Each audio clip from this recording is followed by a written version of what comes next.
Halo, this is the latest version of the Bloks Halo Warthog. They call this one dual mode for reasons that will become apparent a little bit later on in the video. First of all though, I do want to point out that this is a new build for Warthog. It's not 100% new. If you're familiar with Bloks Halo Warthogs, you'll recognize a number of parts up top, but the chassis is quite new, quite different. Up to now, they've mostly iterated on the original design and moved it forward in an evolutionary manner. This is completely new on the underside with different suspension. Actually pretty cool looking when you look through the suspension arms. Got the shocks showing up behind there. That's, it's nice. A little bit of exhaust detail on the underside as well. And then the old fake winch has been replaced by a working winch. So you actually tie the line up, get a little hook right here so you can hook that up for some rescue ops and such, and that could actually be useful for some posing possibilities, I think, for some diorama setups. Just a little kind of ratcheting thing, and you can get that hook right up in there so it gets a little bit tighter and wants to stay in place. Just in general, the thing has more detail on it visible from the outside than before. So I think that's pretty cool. It does, however, lose its suspension. Previously they had suspension. Early on they had the wheels that would just completely fall down when you'd pick up the main body of the thing. And then they most recently added springs, but this has none of that. So that's all gone now.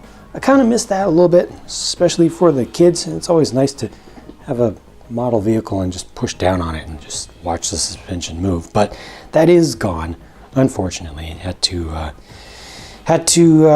be cut for purposes of compromise in order to get the better looks and such.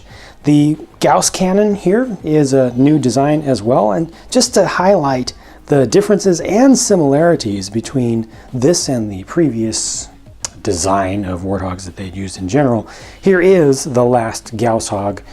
Let me get that set up for you.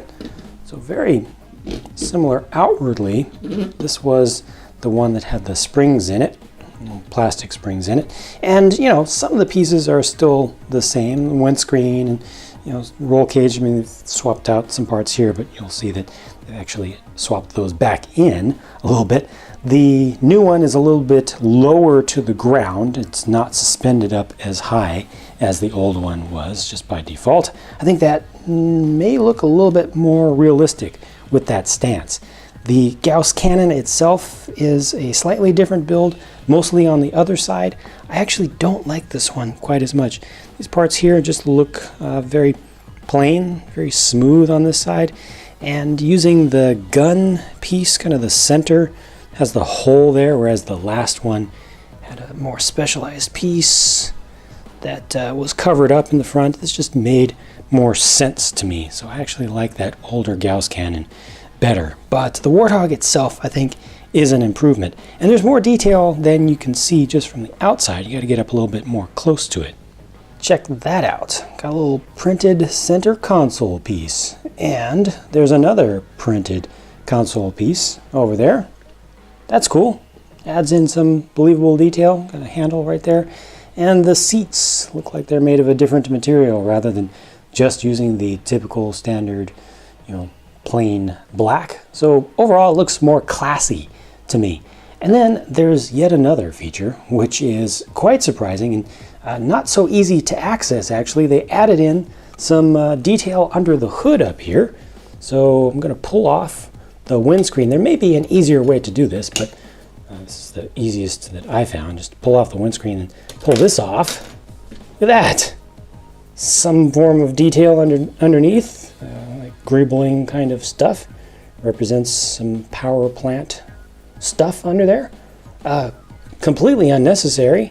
There was really no need to do this, and they don't really advertise that level of detail very much, but I can appreciate it, especially from a collector's perspective. But like I said, most of the time you're just not going to see that, so you're just not going to appreciate it. I'm not sure it adds that much value, to be honest with you. Here's some stuff that does add value though. All these extra pieces. that turn into these different little assemblies. Let me put them on. Ha! Yeah! Well, up armoring, big old push bar on the front. A nice little build with lots of small parts, existing parts. Little roll bar going around the side here. Little caging in on the side as well. It makes this thing a little bit more suitable for some Halo demolition derby, you know, for those bad drivers out there that just like to crash into stuff. You know the ones I'm talking about. Yeah, so there you go. Dual mode, right? Wrong. There's more stuff. More parts. This switches it over to a missile launcher platform, so 4 missiles up top. You can remove those one by one if you want to. Still works as a turret, can still be spun around and such and elevated up and down. Earlier I mentioned that some of the pieces on the sides of the Warthog were removed versus the old one, and then they bring them back. It was probably a really confusing thing that I said, well, it's these. These were the pieces that were here, and they give you alternate versions of those, the older style that are closed up, the C-pillars, and they also change out these 2 little slope pieces here on the front to bring in the cool old wasp emblem on each, and that actually will match with one of the figures. The figures are Hermes on the left and Warmaster on the right, although on the box for some reason it says Warhammer. Somebody had Warhammer on the brain, I guess. The Hermes one on the left is a female, so it has the female torso underneath it there. Ends up having just a slightly more curvy overall design, although it doesn't show through all that well with this particular armor set. I think that earlier I mentioned that one of these had an emblem with the wasp on it. That was wrong. Both of them have emblems with the wasp on one side. I'm assuming that has something to do with a specific fire team. I don't know what the official story is behind that. If anybody who has maybe, you know, read books or anything knows what that's about, please do share the facts behind the wasp emblem down in the comment section. But I think that both of these look pretty good. I wish that the Warmaster visor was printed larger and or molded larger. I feel like they made the face part of that just too small here. That needs to be a larger area of visor color. But the molds are good, and I think the color schemes are good and useful in different scenarios against different terrain types. I feel like this set has a little bit of an identity crisis, not because of the 2 turret versions, but because on the one hand they did some things that are clearly aimed towards collectors and the older market and folks who are more interested in details and knowing that stuff is there even if you don't see it all the time. On the other hand, I feel like the armor and bars and even the secondary turret, the missile launcher version, I feel like those things are a little bit more targeted towards kids. I feel like they don't look so good on display. I think that this version right here looks the best on display, just to me personally.